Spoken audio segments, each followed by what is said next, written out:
Facebook live में आप लोगों का स्वागत है।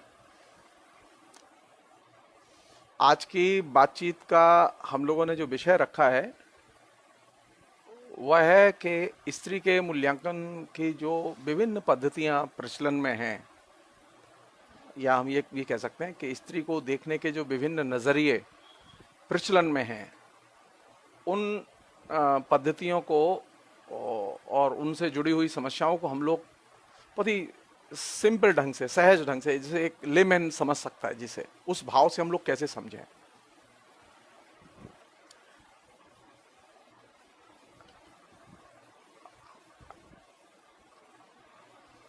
मैं ये नहीं कह सकता कि स्त्री के विषय पर बातचीत का मैं अधिकारी विद्वान हूं, क्योंकि स्त्री अपने विषय की खुद विद्वान है। स्त्रियां ज़्यादा बेहतर ढंग से जानती हैं अपनी समस्याओं को, और वे ज़्यादा बेहतर ढंग से बोलती भी हैं अपनी समस्याओं पर। हम लोग तो एक तरह से स्त्री विषय के आउटसाइडर हैं, और आउटसाइडर होने के नाते यह कह सकते हैं हम लोग हमदर्द जरूर हैं।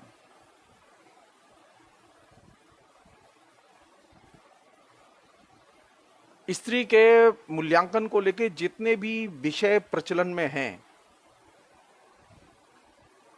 उनमें दो बेसिक समस्याएं हैं, जिनको के मतलब वो मार्क्सवादी हों, संरचनावादी हों, उत्तर संरचनावादी हों, आधुनिकतावादी हों, उत्तराधुनिकतावादी हों, वो चाहे जिस तरह के लोग हों, उनकी दो चिंताएं बहुत गंभीर हैं जो कि नोटिस में लेने की हैं। पहली चिंता यह कि जो स्त्री के जितने भी स्कूल हैं मूल्यांकन के देखने के, वो कहते हैं कि जो प्रचलित जो लिटरेरी क्रिटिसिज्म है, या क्रिटिसिज्म एज ए जेनर, उससे स्त्री के विषय नहीं पढ़े जाने चाहिए। और ये चीज अपने आप में एक बहुत बड़ी चीज है। उनकी ये धारणा है कि स्त्री आलोचना के जो विषय हैं, स्त्री आलोचना की जो समस्याएं हैं, स्त्री के जो प्रश्न हैं, जो सांस्कृतिक प्रश्न हैं, राजनीतिक प्रश्न हैं, विभिन्न जेनर में वो स्त्री के लेखन के मूल्यांकन को लेकर जुड़े हुए प्रश्न हैं, उन सभी प्रश्नों को आप जो लिटरेरी क्रिटिसिज्म है, उस लिटरेरी क्रिटिसिज्म के जरिए आप विश्लेषित नहीं कर सकते। और ये अगर पहली चीज अगर हम अपने जहन में रखें तो बहुत सारी समस्याएं हल हो सकती हैं। इसमें पहली दिक्कत यह है कि उनकी ये धारणा है, और ये धारणा सही है, जितना मैंने अब तक पढ़ा है आलोचना को, और विभिन्न किस्म की जो आलोचना स्कूल हैं उनको, कि आलोचना एज ए जेनर, उसमें बहुत मेजर हिस्सा वह है जो कि पूरा का पूरा आलोचना जेनर का चरित्र ही पुंजवादी है। इसलिए स्त्रियों को आलोचना अच्छी नहीं लगती, स्त्रियों को बातचीत अच्छी लगती है, स्त्रियों को संवाद अच्छा लगता है, स्त्रियों को विनिमय अच्छा लगता है, लेकिन स्त्रियों को आलोचना अच्छी नहीं लगती। और वे आलोचना का जो पुंजवादी जो चरित्र है, इस चरित्र की वजह से वे आलोचना एज ए जेनर को ही अस्वीकार करती हैं। और ये एक बहुत बड़ी चीज है जिस पर कि अभी तक मैं हिंदी आलोचना की तो मैं जानता हूं कि हिंदी आलोचना ने कम से कम विचार नहीं किया है। हिंदी के आलोचक कमोवेश, वो चाहे रामविलास शर्मा हो, चाहे वो नामवर सिंह हो, चाहे वो मुक्तिबोध हो, और उसके पहले हजारी साहब द्विवेदी हो, अज्ञेय हो, रामचंद्र शुक्ल हो, ये सारे के सारे लोग स्त्रीवादी नजरिए से साहित्य की जो स्त्री की समस्याएं हैं, या स्त्री साहित्य की जो समस्याएं हैं, या स्त्री के सांस्कृतिक जो प्रश्न हैं, उन पर विचार नहीं करते। सो हमारे यहां जो सेक्युलर जो या प्रोग्रेसिव जो आलोचना की परंपरा है, वो आलोचना की परंपरा कुल मिला के वो फेमिनिस्ट दृष्टिकोण से विचार ही नहीं करती। उसके यहाँ फेमिनिस्ट दृष्टिकोण दाखिल नहीं होता। कुछ लोगों के यहाँ स्त्री दाखिल होती है, वो नॉमिनल तौर पर। लेकिन स्त्री पर बात करते समय आलोचना के दायरे के बाहर निकलना बेहद जरूरी है। और आलोचना के दायरे के बाहर निकलना, आलोचना मतलब genre, criticism as a genre के दायरे में रह के या उसके विभिन्न रूपों के जरिए या दृष्टियों के जरिए आप स्त्री को विश्लेषित नहीं कर सकते। ये एक बहुत बड़ी चीज है। हमारे यहाँ अनेक प्रोफेसर लोग हैं लिटरेचर के, वे फेमिनिज्म पसंद नहीं करते। वे अपने दृष्टिकोण से ही या पुंछवादी दृष्टिकोण से ही वे स्त्री के प्रश्नों को देखते हैं और छात्र छात्राओं से रिसर्च कराते हैं, जो कि सही नहीं है। स्त्री पर जो भी अनुसंधान होगा, स्त्री पर जो भी विचार विमर्श होगा, वह स्त्री के नजरिए से होगा या फेमिनिस्ट दृष्टिकोण से होगा। पुंछवादी दृष्टिकोण से वो संभव नहीं है। दूसरी एक चीज है जो कि बहुत जरूरी है, मतलब स्त्री पर विचार करते समय, स्त्री के लिखे पर विचार करते समय, वो ये कि विभिन्न भाषाओं में स्त्री साहित्य का या स्त्री लेखिकाओं का जो भौतिक प्रवेश है और उनका जो लेखन है वो अलग अलग किस्म का है, वो एक जैसा नहीं है। और ये जो उसका जो भौतिक प्रवेश का जो वैविध्य है, मसलन आप किसी फ्रेंच फेमिनिस्ट के नजरिए से सीधे यूपी के लेखक या लेखिका की रचनाओं का मूल्यांकन नहीं कर सकते। अगर करेंगे तो बहुत उल्टा सीधा होगा। हां, यह तो संभव है कि किसी फ्रेंच फेमिनिस्ट के नजरिए से आप बंगला की लेखिका का मूल्यांकन कर लें, लेकिन हिंदी की लेखिका का मूल्यांकन संभव नहीं है। यह भी कह सकते हैं कि बंगला में जो स्त्री साहित्य की चेतना और स्त्रियों के साहित्य के लेखन का जो स्तर है वो काफी विकसित है।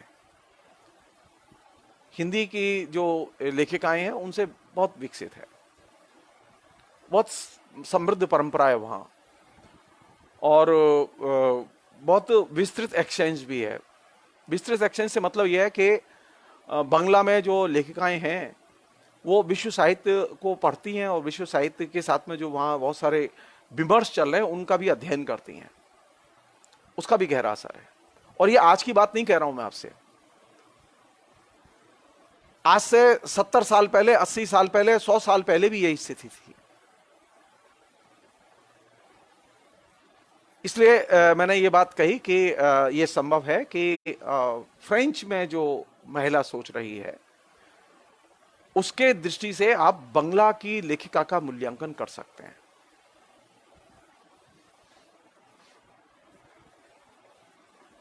पहली चीज कि स्त्री के लेखन का मूल्यांकन करते समय उसका जो वैविध्यपूर्ण संसार है, वैविध्यपूर्ण भाषिक संसार है स्त्रियों का, उसका वैविध्यपूर्ण एथनिक संसार है, इस संसार की समझ हमारे पास में होनी चाहिए। अगर ये समझ नहीं है तो फिर गलत निष्कर्ष निकलेंगे। दूसरी चीज जिस पर के पूरी की पूरी फेमिनिस्ट जो आलोचना परंपरा है, जो स्त्रीवादी आलोचकाओं की परंपरा है, वो परंपरा एक दूसरी चीज पर और जोर देती है। वो ये कि स्त्री पर विचार करते समय उसके स्टीरियोटाइप रूप को आधार बना के विचार नहीं किया जाना चाहिए। हमारे जेहन में जो स्त्री होती है, हमारे साहित्य में जो स्त्री होती है, हमें ये देखना चाहिए कहीं ऐसा तो नहीं कि वो स्टीरियोटाइप हो। अगर वो स्टीरियोटाइप है तो उसके आधार पर स्त्री के बारे में समझ नहीं बनाई जा सकती, उसके मूल्यांकन में असुविधा होगी। या यह भी संभव है कि लिटरेरी क्रिटिसिज्म में जो स्टीरियोटाइप बना हुआ है स्त्री के बारे में, मसलन यह एक स्टीरियोटाइप है कि वो पॉपुलर स्टीरियोटाइप है,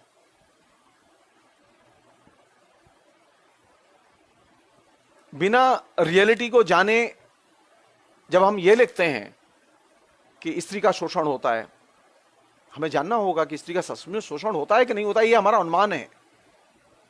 अगर हमने अनुमान के आधार पर लिखा है तो वह एक स्टीरियोटाइप है। अगर हमने किसी टेक्स्ट या कोई जीवन की घटना उसके संदर्भ में जाके हमने अगर उसका विश्लेषण किया और देखा है तो बात दूसरी है। यह भी तो संभव है ना कि जिस स्त्री चरित्र के बारे में बात कर रहे हो उसका शोषण ही ना हुआ हो। सभी स्त्रियां ऐसी नहीं है जिनका शोषण होता है, ऐसी भी स्त्रियां हैं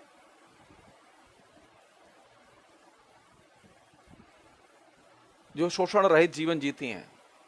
लेकिन हमारे दिमाग में एक स्टीरियोटाइप है।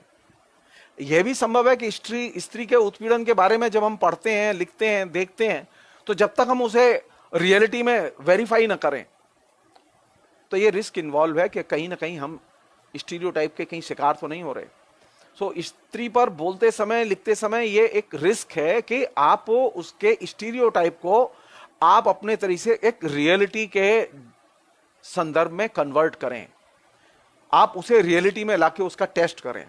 साहित्य की आलोचना के संदर्भ में नहीं, खाली साहित्य के मानकों के आधार पर नहीं। इसलिए जब स्त्री पर, जैसे रूपा जी पूछ रही हैं कि, रूपा सिंह ने पूछा है कि नहीं, घर के काम, घर में बहुत सारे ऐसे काम हैं जो कि सिर्फ स्त्री के हैं, जो स्त्री ही करती है, और उसके बारे में अगर हमारी जानकारी है, हमारे ऐसे बहुत सारे लोग हैं, हमारे ऐसे बहुत सारे लेखक हैं जो कभी बाजार नहीं गए, वो स्त्री के दर्द को नहीं जानते। मैं दावे के साथ कह सकता हूं, कह सकता हूं कि राजेंद्र यादव कभी बाजार नहीं गए सामान लेने, लेकिन राजेंद्र यादव ने सबसे ज्यादा स्त्री के बारे में लिखा। तो वहां किसकी संभावनाएं ज्यादा होंगी? इस मामले में मैं नामवर सिंह को एक ऑनेस्ट आलोचक मानता हूं कि नामवर सिंह ने यह गलती नहीं की।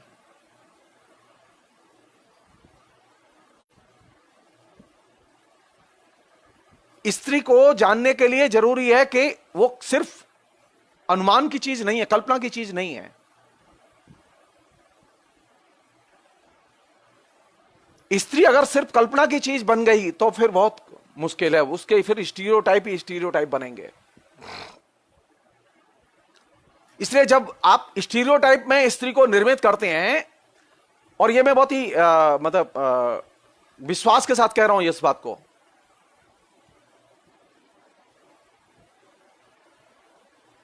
कि राजेंद्र यादव की हंस पत्रिका ने, और खासतौर पर राजेंद्र यादव का जो लिखा है वो स्त्रीवादी नहीं, वो पुंछवादी है।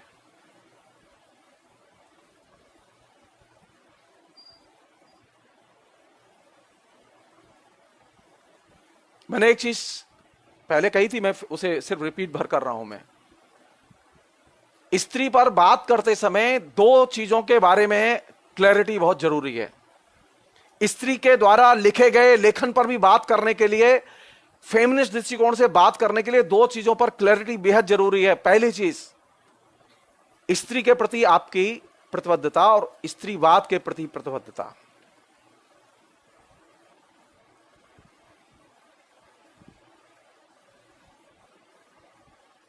और दूसरी चीज, स्त्री आंदोलन के प्रति आपकी प्रतिबद्धता।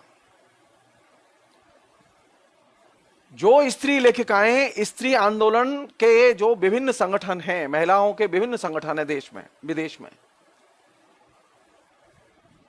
यह संभव नहीं है कि स्त्री के दृष्टिकोण का विकास स्त्री आंदोलन से पृथक करके हो, यह संभव नहीं है। जो लेखिकाएं यह सोचती हैं कि वे स्त्री के बारे में लिखने की हकदार हैं, उन्हें पहले यह चीज अपने दिमाग में पैदा करनी होगी कि स्त्रियां जो अपने दैनंदिन जीवन की, स्त्रियों के संगठन जो दैनंदिन जीवन की लड़ाइयां लड़ रहे हैं, जो राजनीतिक सांस्कृतिक प्रश्न उठा रहे हैं, आपका उनके प्रति कमिटमेंट होना चाहिए। स्त्री साहित्य की, स्त्री आलोचना की यह ब्यूटी है कि वह स्त्री आंदोलन से अभिन्न रूप से जुड़ा हुआ है। इसलिए स्त्री का जो विमर्श है, यह कोई एक वाचिक विलास नहीं है, वाचिक विलास नहीं है।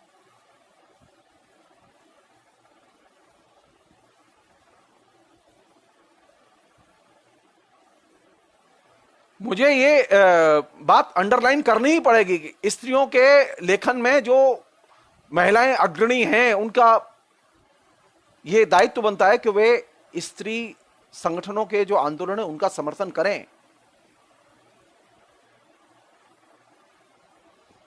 अन्यथा तो फिर वहां पर भी एक स्टीरियोटाइप आने की संभावना रहेगी, और हिंदी में वो है, हिंदी में वो है। यह संभव नहीं है कि आप आंदोलन के प्रति सिनिकल हो, महिलाओं के संघर्षों के प्रति आप संशयवादी हो, फेमिनिज्म को आप एक अनटचेबल विचारधारा माने और फिर कहें कि हम स्त्री के हितों की रक्षा कर लेंगे। यह संभव नहीं है, यह संभव नहीं है। फिर इसका मतलब यह है कि आप इस दुनिया को बदलना ही नहीं चाहते। स्त्री को बदलने के लिए स्त्री के आदर्श, स्त्री का नजरिया होना बेहद जरूरी है। स्त्री को बदलने के लिए साहित्य में, कला में, जीवन में स्त्री को बदलने के लिए स्त्री के आंदोलनों में शिरकत और उनका समर्थन बेहद जरूरी है। यस, मूलचंद गौतम जी ने जो लिखा है कि लेखिका को एक्टिविस्ट भी होना होगा। यस, सुभद्रा कुमारी चौहान एक्टिविस्ट थी, महादेवी वर्मा एक्टिविस्ट थी, सरोजिनी नायडू एक्टिविस्ट थी, होमवती देवी एक्टिविस्ट थी, कमला चौधरी जो कि कॉन्स्टिट्यूशन असेंबली की मेंबर थी और यूपी में कांग्रेस की उपाध्यक्ष हुआ करती थी फ्रीडम मूवमेंट में, जिसके आधे दर्जन से ज्यादा कहानी संकलन है, जिसकी कहानियां संकलित करके पहली बार कलेक्ट करके मांग के स्वयं प्रेमचंद ने प्रकाशित की थी। वो एक्टिविस्ट थी, मेरठ की थी वो। ये जो फैशन है कि हम आंदोलनकारी महिला से तो नफरत करेंगे, आंदोलनकारी विचार से नफरत करेंगे, आंदोलनकारी संगठन से दूर रहेंगे और हमें फेमिनिज्म नहीं चाहिए, लेकिन हम स्त्री पक्षधर हैं, यह पक्षधरता एकदम जिसे असहाय पक्षधरता है। स्त्री ताकतवर तब बनती है जब स्त्री के पास अपनी विचारधारा होती है। स्त्री जिद से नहीं बदलती, उसके लिए दिमाग भी चाहिए, उसके लिए विचारधारा भी चाहिए। फेमिनिज्म की ब्यूटी यह है कि फेमिनिज्म ने एक विचारधारा दी। आप किसी भी स्कूल को माने, आप चाहे अपना स्कूल विकसित करें, कोई दिक्कत नहीं है, लेकिन आपके पास में एक स्त्री की विचारधारा होनी चाहिए, और स्त्री की विचारधारा बिना स्त्री आंदोलन के साथ में जुड़े, बिना स्त्री आंदोलन का समर्थन किए वो विकसित नहीं हो सकती। और वो अगर होगी, ऐसी स्त्री पक्षधर हैं, तो वो स्टीरियोटाइप लेखन होगा, वो ड्राइंग रूम राइटिंग होगी। हमारे यहां दो तरह की राइटिंग है, एक ड्राइंग रूम राइटिंग है और एक बाथरूम राइटिंग है। वो साहित्य में भी है, वो स्त्री साहित्य में भी है। तो स्त्री साहित्य को पढ़ते समय उसके स्टीरियोटाइप से निकालना बेहद जरूरी है। यानी यह देखा जाना चाहिए कि जो लेखिका की रचनाएं पढ़ रहे हैं वह लेखिका का नजरिया क्या है, उसका लेखिका का नजरिया स्त्री आंदोलन के प्रति क्या है, तब ना पता चलेगा कि वो कैसे चीजें देखती है। यह संभव नहीं है, यह संभव नहीं है कि स्त्री आंदोलन से तो हम नफरत करें, फेमिनिन से नफरत करें और हम यह कहें कि हम स्त्री के पक्षधर हैं। यह संभव नहीं है। एक अन्य चीज जो कि स्त्री आंदोलनकर्ता जो इस बात पर बहुत जोर देते हैं, जो फेमिनिस्ट हैं वो बहुत जोर देती हैं दुनिया की,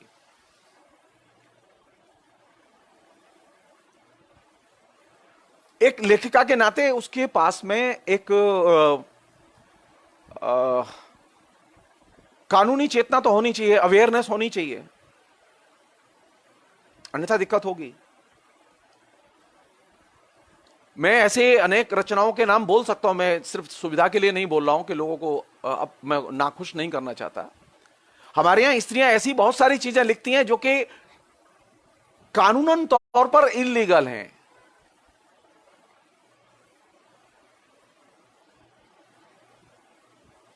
हमने ये सोचा ही नहीं कि एक लेखिका के नाते हम ऐसी चीज क्यों लिखें। तो स्त्री आलोचना दो चीजों पर जोर देती है, वो ये है कि एक तो आलोचना एज ए जेनर से बचा जाए, उसके आधार पर स्त्री का मूल्यांकन न किया जाए, बल्कि फेमिनिस्ट या स्त्रीवादी नजरिए से मूल्यांकन किया जाए। हमारे यहाँ एक क्लासिकल उदाहरण है, जो महिला है जो कि बहुत बड़ी लेखिका है, कृष्णा सोपती।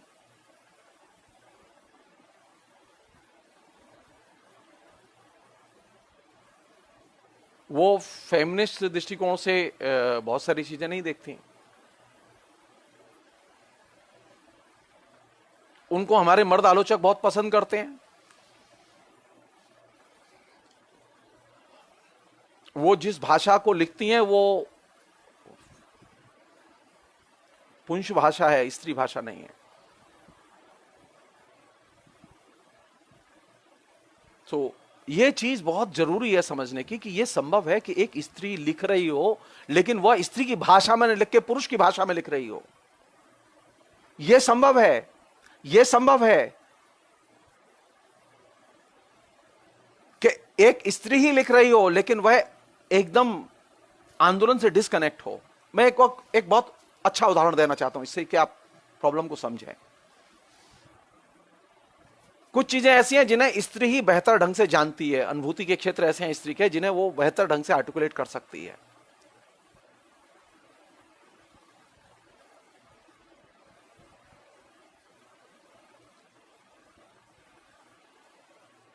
सही सही कहा है मूलचंद जी आपने।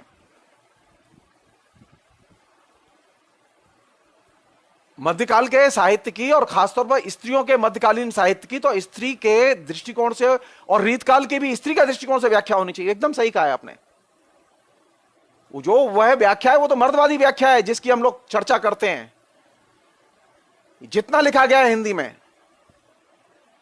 उसका फेमिनिज्म से कोई लेना देना नहीं है।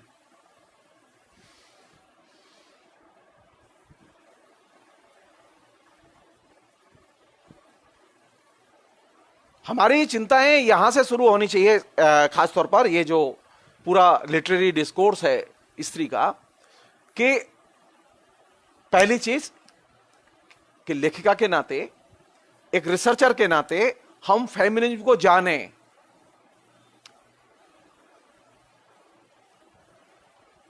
फेमिनिज्म के इस या उस किसी भी स्कूल को जाने, उसे अपने दृष्टिकोण का आधार बनाएं, क्योंकि स्त्री के लिए अपनी एक विचारधारा जरूरी है।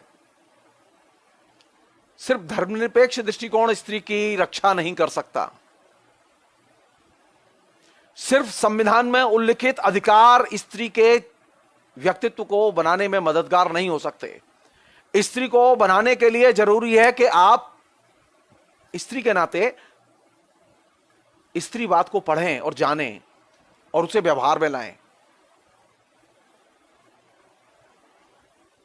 मैंने निजी तौर पर जब इस फेमिनिज्म पढ़ना शुरू किया तो आप जान लीजिए मैंने पहले मतलब कई दशक, 3 दशक तक मार्क्सवाद पढ़ा, 4 दशक तक संस्कृत काव्य शास्त्र पढ़ा और बैक टू स्क्वायर वन। मालूम पड़ा कि वो स्त्री को पढ़ने में मदद नहीं करता।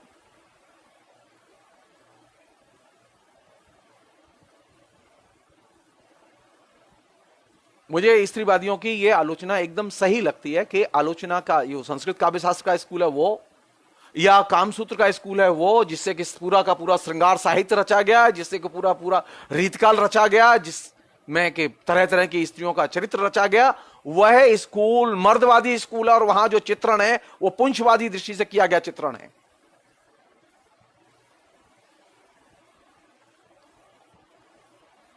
स्त्री कैसे देखेगी ये स्त्री तय करेगी। मैं जो चीज, पहली चीज जो जैसे मैं खासतौर पर अंडरलाइन करना चाहता हूं, स्त्री को विश्लेषित करने के लिए स्त्री की दृष्टि होनी जरूरी है और स्त्री बात की समझ होनी जरूरी है, फेमिनिज्म की समझ होनी जरूरी है। फेमिनिज्म के दृष्टिकोण का आचरण में उपयोग, इस्तेमाल किया जाना चाहिए, लेखिकाओं के द्वारा किया जाना चाहिए। हम जो पुरुष लेखक हैं उनके द्वारा किया जाना चाहिए। सिर्फ सहानुभूति से, स्त्री के पक्ष में उग्र और तेजस्वी भाषा से या आक्रामक लैंग्वेज से, आक्रामक लैंग्वेज स्त्री की लैंग्वेज नहीं है, वो पुरुष की लैंग्वेज है।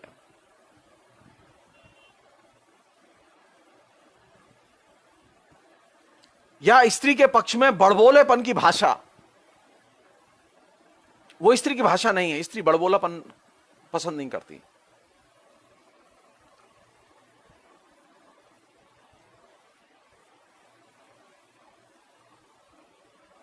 एक अन्य चीज है जो कि मैं इस प्रश्न से आगे चलता हूं थोड़ा सा, वो ये कि अभी अगर जो परिदृश्य देखें हमारे सामने जो है, उस परिदृश्य को अगर ध्यान से देखें तो आपके सामने कई परंपराएं हैं।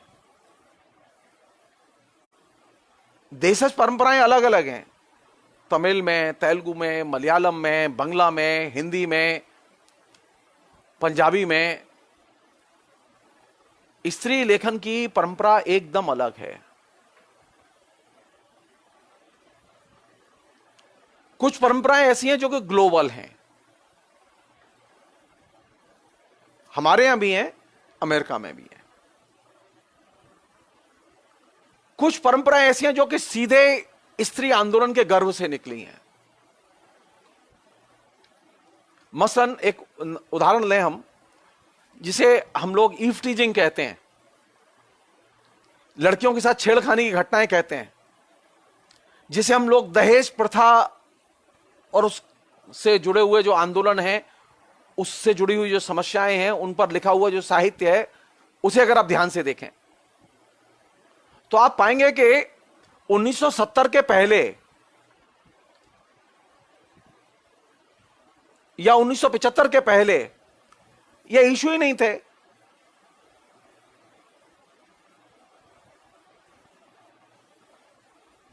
क्योंकि जब पहली बार छेड़खानी का विरोध किया गया, पहली बार जब दहेज प्रथा का विरोध किया गया, तब पता चला कि दहेज प्रथा को लेकर क्या मुश्किल है। पहले हम ये मानते थे कि देखना, छेड़ना हमारा राइट है।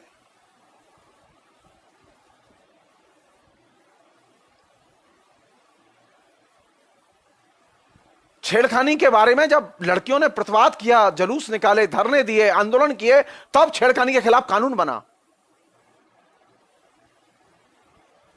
अन्यथा हम महसूस ही नहीं करते थे। थोड़ी सी और अवेयरनेस बढ़ी और तब ये हमें महसूस हुआ कि नहीं, ये घूरना भी जो है ये स्त्री उत्पीड़न का एक हिस्सा है। अन्यथा हम घूरने को हम अपराध थोड़ी मानते थे पहले। और ये सारे घटनाक्रम 1975 के बाद स्त्री आंदोलन के गर्भ से पैदा हुए हैं। समय समय पर लड़कियों के साथ में जो हिरासमेंट हुआ, उत्पीड़न हुआ, उसके गर्भ से जो आंदोलन पैदा हुआ, उस आंदोलन ने मसले खड़े किए और वे मसले अंत में कानून की शक्ल में आए और वो साहित्य में भी आए, कलाओं में भी आए, संस्कृति में भी आए।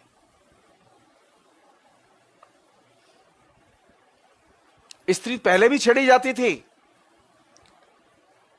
लेकिन कभी ध्यान नहीं गया हमारा। ध्यान तब गया जब औरत ने आंदोलन किया। सती प्रथा पहले भी थी, लेकिन सती प्रथा के खिलाफ में जब जन आंदोलन शुरू हुआ, तब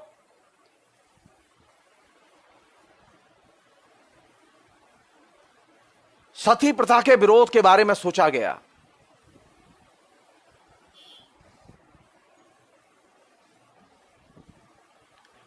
नहीं, ये आशीष त्रिपाठी जी ने जो कहा है, ये हेरल्ड ब्लूम की ये धारणा वो पुरुष लेखकों के लिए ठीक है।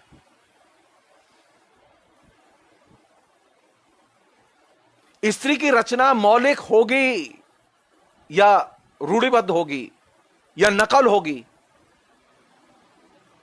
इन कैटेगरीज को स्त्री की रचनाओं पर लागू नहीं किया जा सकता। स्त्री की सब रचनाएं, शुरू में हर जगह सब रचनाएं एकदम अमौलिक ही होंगी।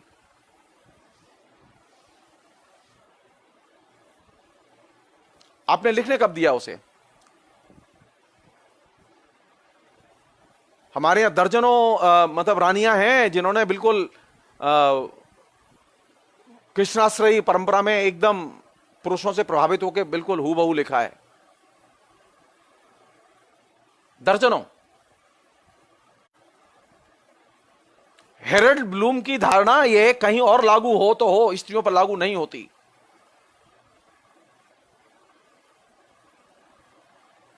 स्त्रियों के साहित्य पर विचार करते समय पहली समस्या यह नहीं है कि वहां चुने मौलिक क्या है, क्रिएटिव क्या है, साहित्य की कसौटी पर कौन रचना खरी उतरती है, अगर यह तय किया जाएगा तब तो 90% रचनाएं खारिज हो जाएंगी, और फिर स्त्री के बारे में बात ही नहीं होगी।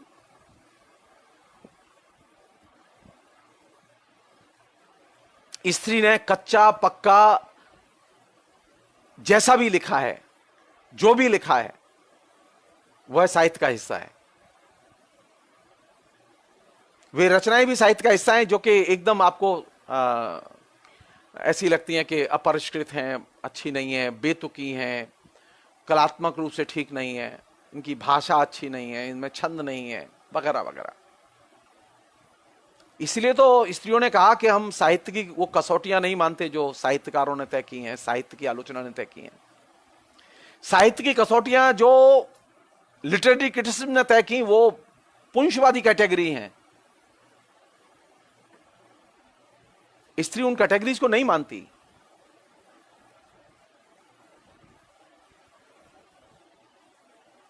कहां मिलेगी वो स्त्री?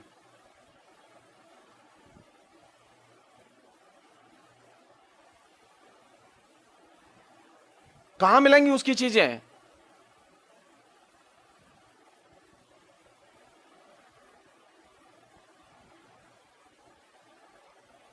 अनुभूति में, और अनुभूति का पता तब चलेगा जब मिलोगे। वो चीज ऐसी नहीं है जिसे कि आप सोचें खाली। तो कहने का मेरा मतलब है कि स्त्रियों के भारत में कई परंपराएं हैं, एक परंपरा नहीं है। स्त्री के साहित्य की कई परंपराएं हैं। एक परंपरा वह है जो कि ग्लोबल से सीधे प्रभावित है, एक परंपरा वह है जो कि विभिन्न नेशनलिटीज के बीच में है, विभिन्न भाषाओं में अलग अलग किस्म की परंपराएं हैं उसकी। और हर भाषा के साहित्य का उसकी अपनी परंपरा के, और खासतौर पर स्त्री साहित्य की परंपरा के संदर्भ में ही मूल्यांकन होगा। पुरुष साहित्य की परंपरा के क्रम में उसका मूल्यांकन नहीं होगा।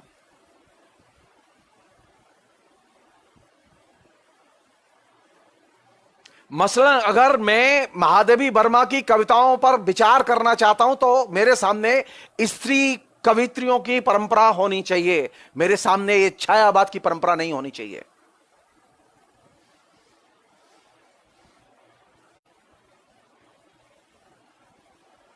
क्या हमारी आलोचना ये परिश्रम करने के लिए तैयार है? नहीं।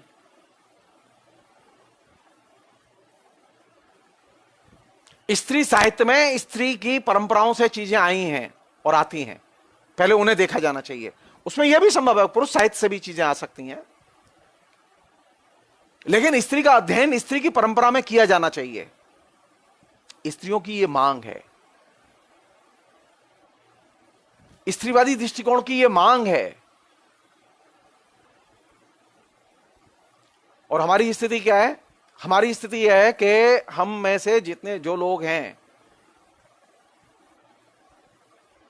आप स्त्रियों से बात करके देखिए, लड़कियों से बात करके देखिए, आप उन्हें परंपरा का ज्ञान ही नहीं होता, पता ही नहीं होता उन्हें।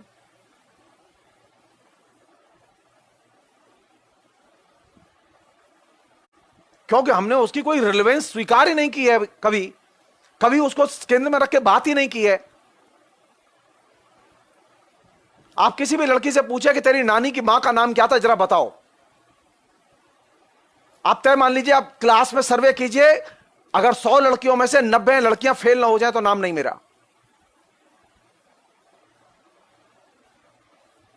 जिस लड़की को अपनी नानी की मां का नाम नहीं पता, आप उम्मीद कर रहे हैं जिस साहित्यकार को, ये आलोचक को, रामचंद्र शुक्ल को, नामवर सिंह को, रामविलास शर्मा को यह नहीं मालूम कि महादेवी वर्मा की कविता का मूल्यांकन पुरुष की कविता की परंपरा में नहीं करना चाहिए, लेकिन हुआ है, लगातार हुआ है ये काम। हमने लगातार यह काम किया है, स्त्री लेखिकाओं ने यह काम किया है। वो चाहती हैं यह काम कि उनको प्रेमचंद की परंपरा में विश्लेषित किया जाए, उनके कथा साहित्य को। आप प्रेमचंद की परंपरा में स्त्री कथा साहित्य को अगर विश्लेषित करेंगे, मसलन मृदुला गर्ग को, मैत्रेयी पुष्पा को, मन्नू भंडारी को, तो आप उनके साथ न्याय नहीं करेंगे। स्त्री लेखिकाओं का मूल्यांकन होना चाहिए स्त्री साहित्य की परंपरा में। अगर वो कथा लेखिका है, उसने उपन्यास लिखे हैं, तो हमें स्त्री उपन्यासकारों की जो परंपरा है उसी के क्रम में विकास में उसका मूल्यांकन करना चाहिए। लेकिन हमारे यहां यह आदत नहीं है। हमने पुरुषों वाली आदत बनाई हुई है अपनी। स्त्री लेखिकाएं भी चाहती हैं कि उनको यशपाल की परंपरा में रखा जाए, भीष्म साहनी की परंपरा में रखा जाए, उनको प्रेमचंद की परंपरा में रखा जाए।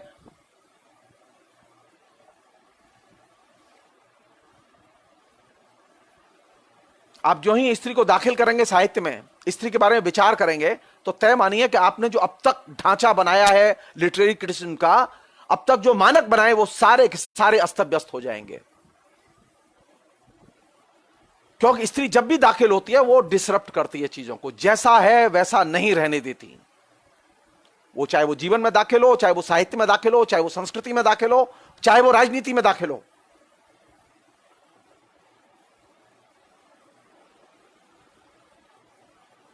चीजें जैसी हैं वैसी नहीं रहने देती वो।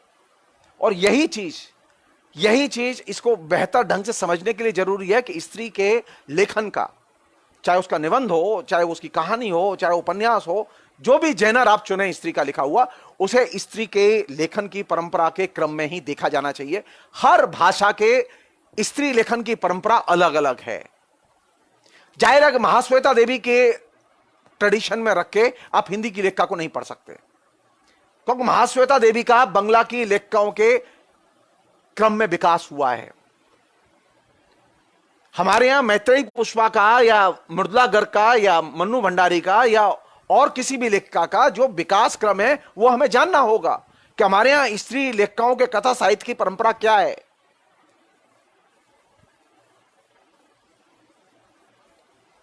लेकिन हमने ये पालन नहीं किया अभी तक। हमने कभी एक्सरसाइज ही नहीं की। और ये गलती हमारी तमाम साहित्यिक पत्रिकाओं में मिलेगी। इसलिए मैं बार बार कहता हूं कि साहित्य का जो प्रचलित ढर्रा है वो एकदम पुंजवादी है। ये गलती हंस में भी मिलेगी, जिसने सबसे ज्यादा स्त्री के पक्ष में रचनाएं छापी। तो कौन सी चीज महत्वपूर्ण है मेरे लिए? कौन सी चीज ताकत देती है स्त्री को? कौन सी चीज ताकत देगी स्त्री को? ताकत तब मिलेगी जब स्त्री को स्त्री साहित्य की परंपरा में रख के विश्लेषित किया जाए, उसकी भाषा की परंपरा में रख के विश्लेषित किया जाए। अगर पंजाबी की लेखिका है कोई, तो उसे पंजाबी स्त्री साहित्य की परंपरा में रख के देखा जाना चाहिए। हमारे यहां दिक्कत क्या है? हमारे यहां अमृता प्रीतम को हिंदी की परंपरा में रख के देखने की आदत है। अब भाई, अब थोड़ा सा हम लोग अपनी आदत सुधारें। नहीं, ऐसे नहीं चलेगा, ऐसे नहीं चलेगा। एक और चीज है जिसे मैं आपसे शेयर करना चाहता हूं कि वो ये कि स्त्री पर बात करते समय स्त्री के कई स्ट्रगल के मोर्चे हैं जिस पर वो स्ट्रगल कर रही है।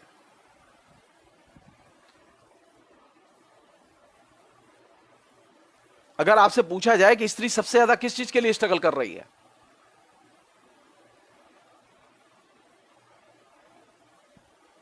स्त्री सबसे ज्यादा एक ही चीज के लिए स्ट्रगल कर रही है, जो कि सबसे बड़ा मोर्चा है, वो है रोटी के लिए संघर्ष।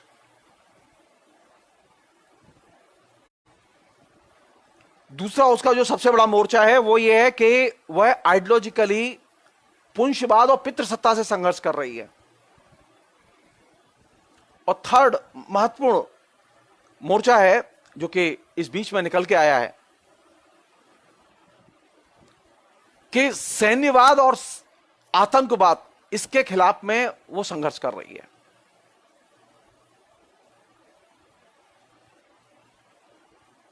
ये हाल के वर्षों में ये नया फिनोमेना है।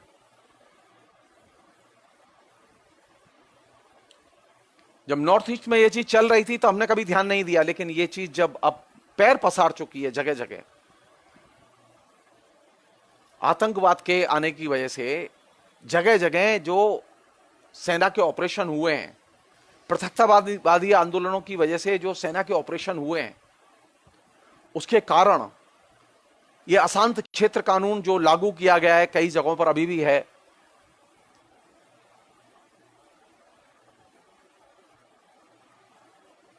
तो ये स्त्री का लड़ाई का बहुत बड़ा मोर्चा है जहां स्त्रियां लड़ रही हैं, जिसकी कभी हमने कभी चर्चा नहीं की है, बातचीत नहीं करते हम लोग,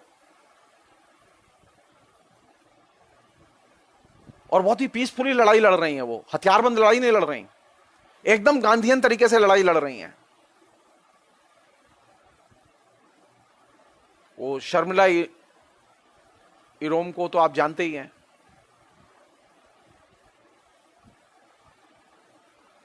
स्त्रियों की लड़ाई का तीसरा बड़ा एरिया है जहां के वो लड़ाई लड़ रही हैं, वो ये कि ये जो सैन्यवाद के प्रचार प्रसार की जो परंपरा चली आ रही है और ये जो आतंकवाद जो पैदा हुआ है विभिन्न फॉर्म में अलग अलग इलाकों में, इसके खिलाफ में भी औरतें लड़ रही हैं।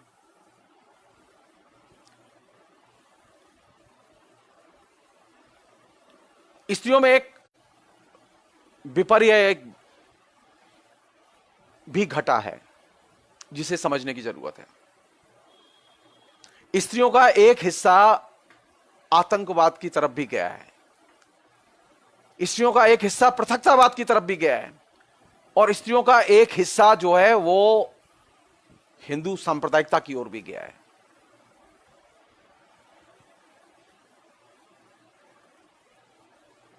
कल तक इस चीज को हमने कभी नोटिस नहीं लिया, लेकिन अब नोटिस लेने की जरूरत है।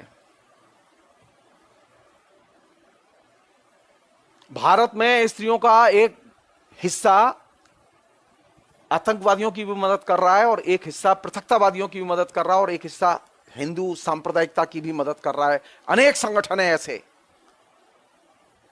गुजरात में 2002 के दंगों में बाकायदा लूटपाट करते हुए और आगजनी करते हुए औरतें पकड़ी गई हैं, औरतें शामिल हैं उसमें।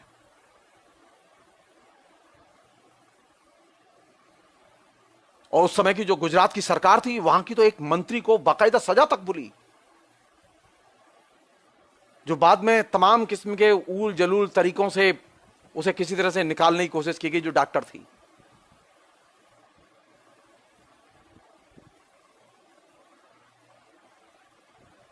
हाँ ठीक, अजय मावरकर जी ने जो कहा है वो ठीक है, वो ये सही कह रहे हैं आप कि ये कुर्दिश वुमेन्स का जो स्ट्रगल है वो भी है, वो अफगानिस्तान की औरतें भी लड़ रही हैं अपनी तरीके से।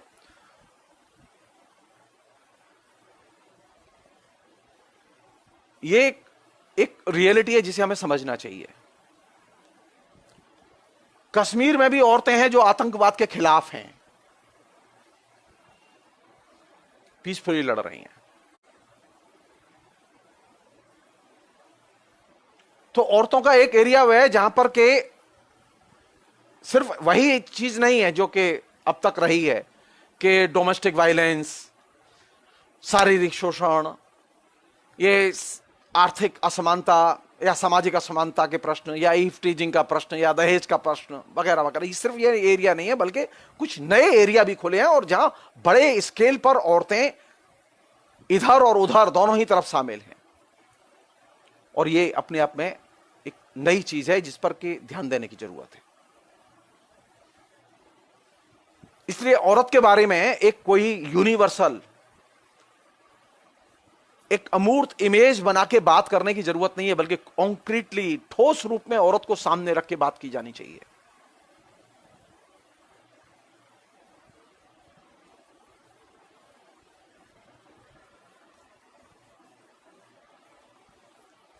दो एक चीजें और हैं जो कि मैं शेयर करके ये बातचीत फिलहाल रोकूंगा मैं। वो ये कि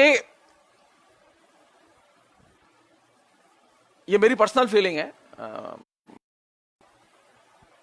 अब ये भी कभी कह सकते हैं कि ये मेरा इंटेलेक्चुअल राइट है।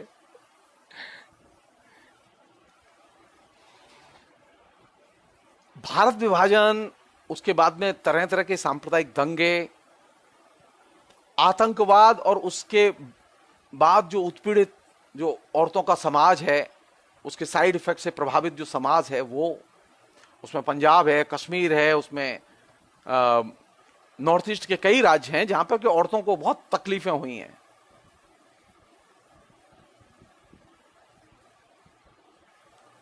मेरी जानकारी में नहीं है कि औरतों को जो तकलीफें हुई हैं, उन तकलीफों को हमने कभी गंभीरता से एक लिटरेरी डिस्कोर्स का या साहित्यिक आलोचना का विषय कभी बनाया?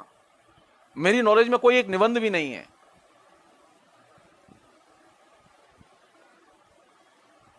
हमारे यहां लोगों ने भारत विभाजन पर उपन्यास तो लिखे हैं,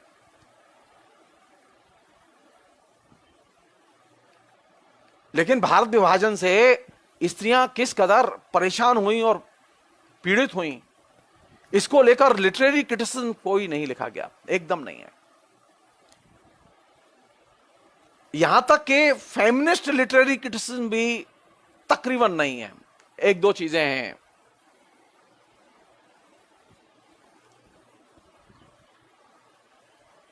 और वो भी इधर के वर्षों में आई हैं, वो पिछले 15-20 साल में।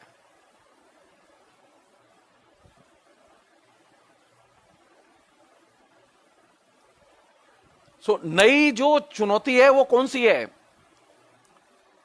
स्त्री के पद्धति शास्त्र की नई चुनौती है कि वह ये जो एरिया हैं, जो आतंकवाद प्रभावित एरिया हैं, जो पृथकतावाद से प्रभावित एरिया हैं, जो सांप्रदायिक दंगों से प्रभावित एरिया हैं, वहां स्त्रियां पक्ष और विपक्ष में कैसे खड़ी हुई हैं, उसकी मीमांसा की जानी चाहिए। यह मीमांसा जब तक हम नहीं करते, तब तक स्त्री के बारे में आपकी कोई समझ नहीं बनेगी। मेरी व्यक्तिगत राय है कि पिछले 70 साल में लोकतंत्र के विकास के साथ और स्त्री के तमाम कृष्ण के प्रश्न चर्चा में आए हैं। स्त्री आंदोलन ने बहुत अनेक उपलब्धियां हासिल की हैं, नए कानून बने हैं स्त्रियों के संरक्षण के लिए। लेकिन मेरी यह व्यक्तिगत राय है कि स्त्रियों के प्रति हमारा अलगाव या अजनबीपन बढ़ा है। स्त्रियों को हम पहले की तुलना में और भी कम जानते हैं। स्त्रियों के बारे में हमारी समझ बढ़ी नहीं है, घटी है।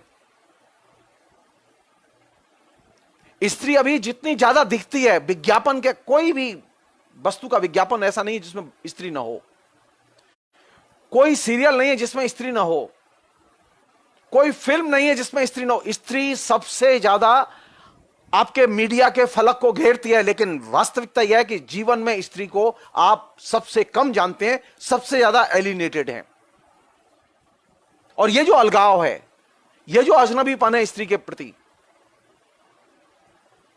यह अजनबीपन अपने आप में इस बात का प्रमाण है कि ये जो क्षितिज पर जो चीज दिखाई दे रही है, यानी हर जगह स्त्री दिखाई दे रही है, इसकी ये इस बात की सूचना नहीं है कि हमारा समाज स्त्री को जानता है, या हमारा जो सो कॉल पढ़ा लिखा वर्ग है वह स्त्री को जानता है, या उसके अंदर स्त्री को लेकर कोई सहानुभूति है। नहीं, वास्तविकता यह है कि उसके अंदर स्त्री को लेकर कोई सेंस ही नहीं है, बोध ही नहीं है। अगर मैं एक वाक्य में कहूं कि लोकतंत्र में स्त्री के प्रति अलगाव बढ़ा है, प्रेम नहीं। स्त्री पर हमले बढ़े हैं लोकतंत्र में।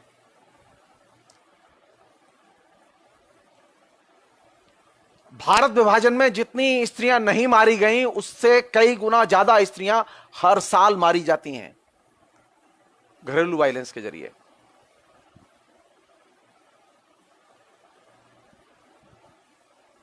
हमारे पास में इसका कोई उत्तर नहीं है कि हमारे यहां घरेलू हिंसा थमने का नाम क्यों नहीं लेती।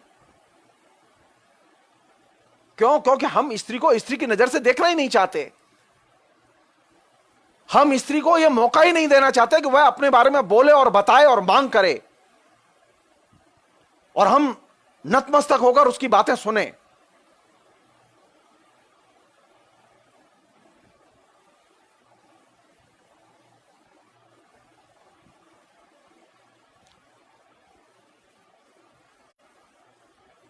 आपने कभी सोचा, आप जितना कश्मीरी पंडितों के बारे में और उनके खिलाफ जो उत्पीड़न हुआ उसके बारे में जानते हैं, आपने कभी सोचा कि आतंकवाद से प्रभावित होकर हजारों औरतें हैं, कश्मीरी औरतें, जो अभी एकदम साइकोलॉजिकल ट्रॉमा में हैं, और वो पिछले 25 साल से 30 साल से ट्रॉमा में हैं। आपकी आंखों के सामने से खबर भी नहीं गुजरी होगी।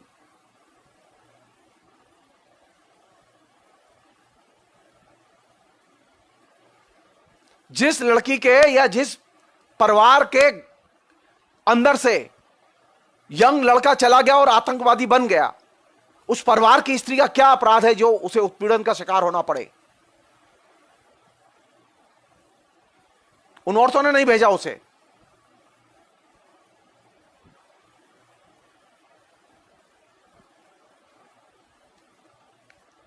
तो स्त्री का जब दर्द, कश्मीरी पंडितों के रिहेबिलिटेशन के लिए इतना बड़ा प्रोजेक्ट लिया गया, बड़े पैमाने पर पैसे उनके खाते में पहुंचाए जाते रहे, अभी भी पहुंचाए जाते हैं, लेकिन आपने कभी सोचा क्या कश्मीर में आतंकवाद से प्रभावित होकर कई हजार स्त्रियां मेंटल ट्रॉमा में गुजर रही हैं और उनके पास में खाने के लिए पैसे नहीं है। लेकिन न तो विधानसभा के पास में समय है बात करने के लिए, और न लोकसभा के पास समय है बात करने के लिए, और न हमारे राजनीतिक दलों के पास समय है, और न महिला संगठनों के पास समय है कि वह इसे एजेंडा बनाएं।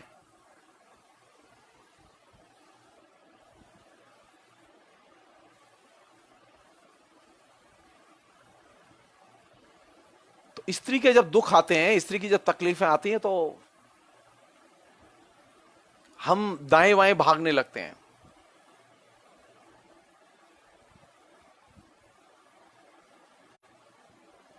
स्त्री के पद्धति शास्त्र को निर्मित करते समय, उसके लिटरेरी थ्योरी को निर्मित करते समय उन एरियाज में जाने की जरूरत है जो एरियाज अभी तक एकदम हमारी आलोचना के दायरे में नहीं आए हैं।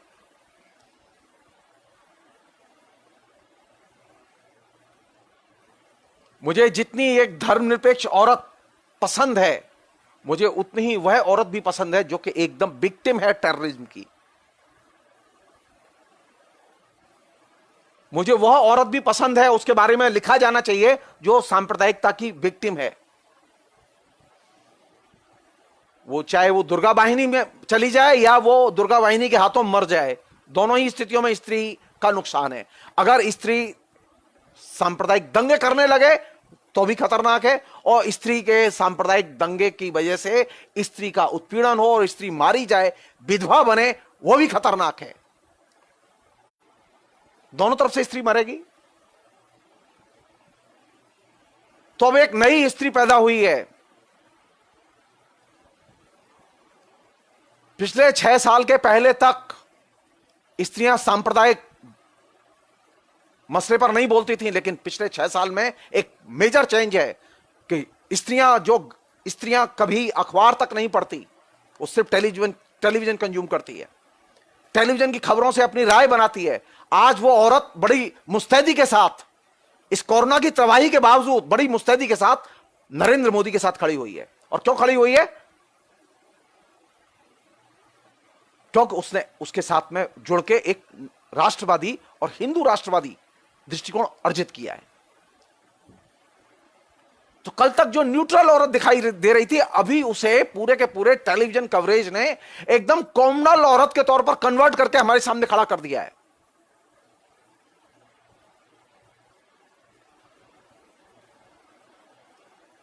तो स्त्री पर बात करते समय अभी बहुत बड़ी चुनौती है। कल तक स्त्री लिबरल होती थी, अभी स्त्री लिबरल नहीं बल्कि वो एकदम फैनेटिक भी है। मध्यवर्ग की औरतें जो खासतौर पर जो बीजेपी को वोट देती रही हैं, वे औरतें वो अभी बहुत ही फैनेटिक ढंग से पेश आ रही हैं। तो स्त्रियों में बात करते समय कैसे बात करेंगे? स्टीरियोटाइप बना के? जी नहीं, औरत के ठोस स्थितियों को दिमाग में रख के, औरत को ठोस रूप में चिन्हित करके। आप ये भूल जाइए कि औरत लिबरल होती है। औरत लिबरल भी हो सकती है, औरत कम्युनल भी हो सकती है, औरत डेमोक्रेट भी हो सकती है, लेकिन औरत एकदम अधिनायकवादी भी हो सकती है दृष्टिकोण से। और हमारे बीच में हैं ऐसी औरतें। हमने उन्हें बाकायदा 2002 के गुजरात के दंगों में आग लगाते हुए देखा है। पहली बार हुआ हिंदुस्तान के इतिहास में कि गुजरात की कोर्ट ने एक कैबिनेट मिनिस्टर को आजीवन कैद की सजा सुनाई दंगों में शामिल होने की वजह से। उस कैबिनेट मिनिस्टर को सिर्फ अमित शाह ने बाद में सारी चीजों को उलट पुलट करके उन्होंने जाके कोर्ट में गवाही दी, उसके बाद में उसे किसी तरह से बाहर निकाला गया है। लेकिन तथ्य तो तथ्य हैं, तथ्य को तो आप डिनाई नहीं कर सकते।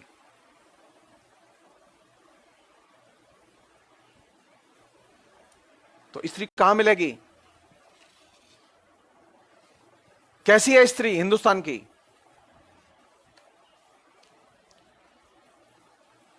हिंदुस्तान की स्त्री को किस रूप में व्याख्यायित करें? क्या उसकी कोई एक इमेज, कोई यूनिवर्सल, कोई राष्ट्रीय इमेज बनाई जा सकती है? जी नहीं। हिंदुस्तान में जितनी औरतें हैं उतनी ही उनकी पहचान है और उतनी ही उनकी इमेज है। उन्हें एक कैटेगरी में एक कन्वर्ट करके, एक इमेज में कन्वर्ट करके बात नहीं की जा सकती।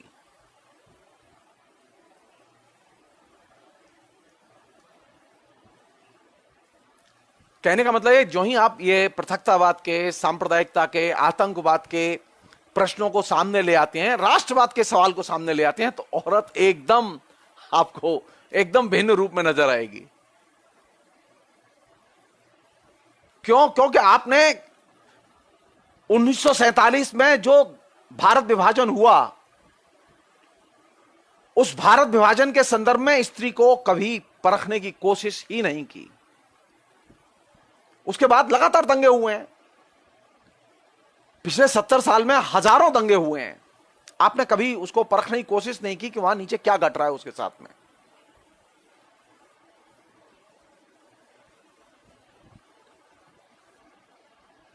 कहने का मतलब यह है कि स्त्री का एक कोई रूप ऐसा नहीं है जिसको कि हम ये मान लें कि यही रूप है जो कॉमन है।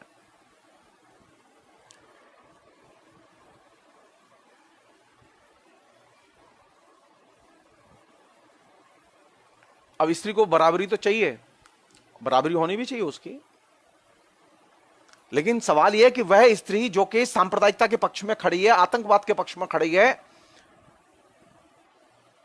हिंदू राष्ट्रवाद के पक्ष में खड़ी है, पृथकतावाद के पक्ष में खड़ी है, क्या उस स्त्री को मैं संविधान के तहत अधिकार दूंगा या उसकी आलोचना करूंगा?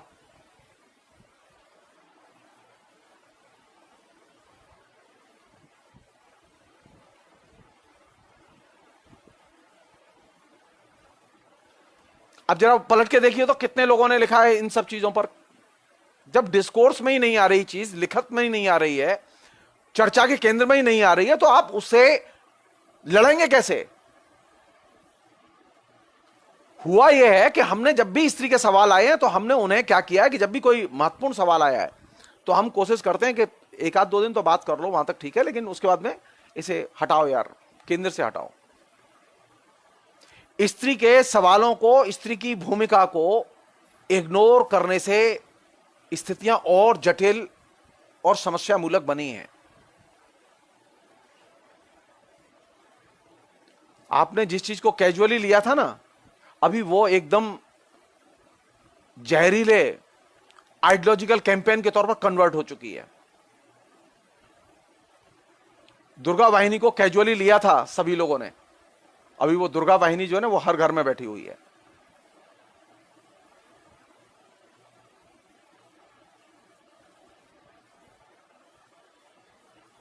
हमने कभी सोचा ही नहीं, क्योंकि हम ये मानते रहे कि औरत का काम है घर का काम करना, उसके ऊपर पॉलिटिक्स का कोई असर नहीं होता।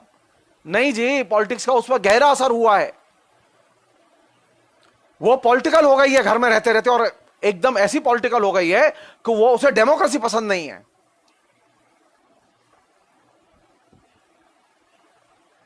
और हमारे किसी भी किस्म के फेमिनिज्म ने इस बदली हुई औरत को एड्रेस ही नहीं किया।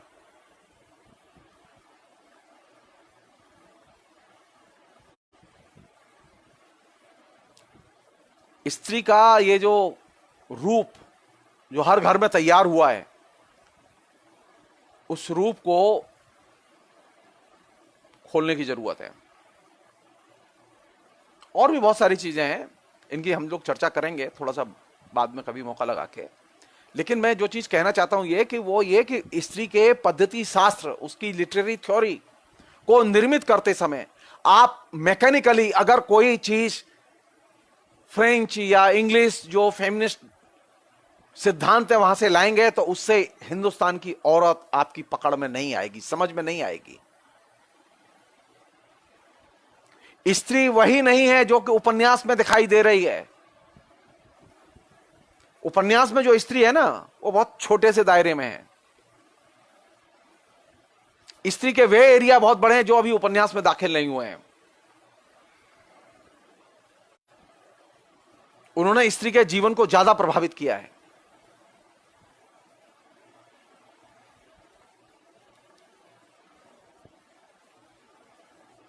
रिएक्शनरी या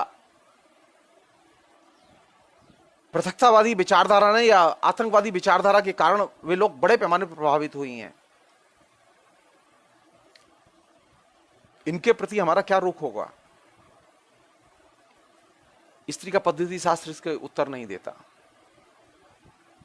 स्त्री के प्रश्न सिर्फ शरीर के प्रश्न नहीं है, बल्कि उसके विचारधारा के प्रश्न भी हैं। स्त्री के प्रश्न सिर्फ छेड़खानी के, घरेलू हिंसा के प्रश्न नहीं है, बल्कि उसकी विचारधारा के बड़े प्रश्न हैं। स्त्री के प्रश्न सिर्फ पुंसवाद के प्रश्न नहीं है। पुंसवादी हिंसा जिसे कि हम लोग एक स्टीरियोटाइप विकसित हुआ है उसके तहत ही देखते रहे, लेकिन ये जो हिंसा के रूप हैं जो कि बड़े स्केल पर हैं और उग्र हैं, इनसे कैसे निपटें, इसका कोई उत्तर मुझे फेमिनिस्ट डिस्कोर्स नहीं देता। मेरी चिंता की चीज यह है, मेरी चिंता की चीज यह है कि मेरे जो फेमिनिस्ट दोस्त हैं, जो फेमिनिस्ट थिंकर हैं, वो इन चीजों पर क्यों नहीं लिखते, क्यों नहीं बोलते।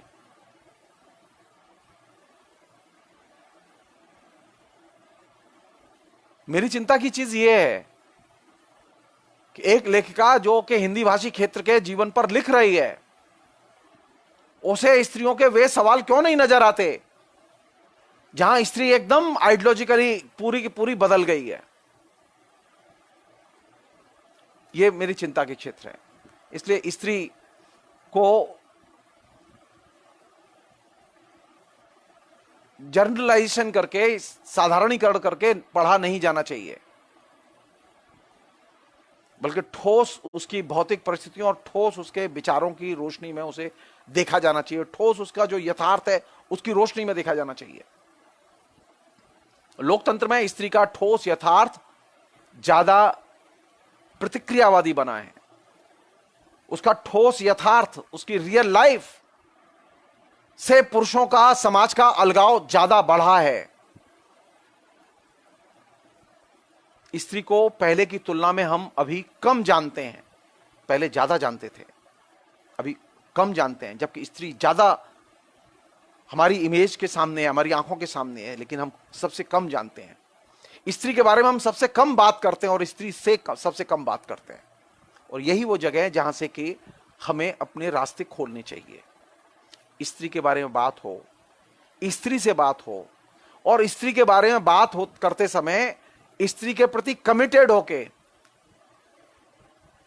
स्त्री के प्रति जब हम कमिटेड हैं तो इसका मतलब ये नहीं कि हम कॉमनल स्त्री से कमिटेड होके बात करें। मेरा सांप्रदायिक स्त्री के प्रति प्रतिबद्धता का नजरिया नहीं है। मैं कहता हूं कि स्त्री के प्रति जब आप कमिटेड होंगे तो मुझे एक ऐसी स्त्री चाहिए जो कि धर्मनिरपेक्ष हो और लोकतांत्रिक भी हो, जिसके पास में अपनी स्त्री चेतना हो। बिना स्त्री चेतना के ये जो सांप्रदायिकता से प्रभावित है या आतंकवाद से प्रभावित है, ये स्त्री चेतना नहीं है, ये पुरुष चेतना के क्षेत्र हैं। और इन्हें कुरेद के सामने लाने की जरूरत है। फिलहाल इतना ही। बहुत बहुत शुक्रिया।